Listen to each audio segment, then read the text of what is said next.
Tellini es el pase, la niña del Ciares. Y ahora vuelve otra vez el equipo azul a remeter, que parece que quiere echarse arriba. Entamó el partido más fuerte, fue igualándose la cosa. Por momentos parecía que los encarnados deben adelantarse otra vez en el marcador, pero el partido sigue empatado a unos.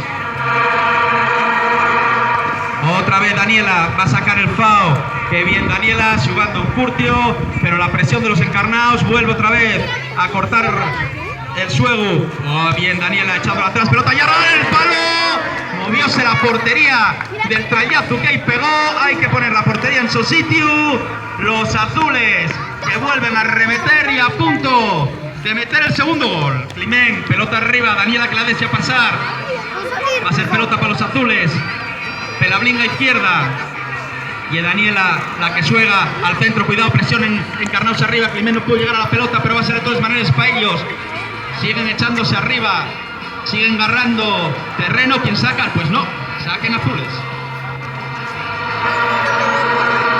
Veo a la afición un poco fría. Está como la mañana. Y eso que el resultado bien.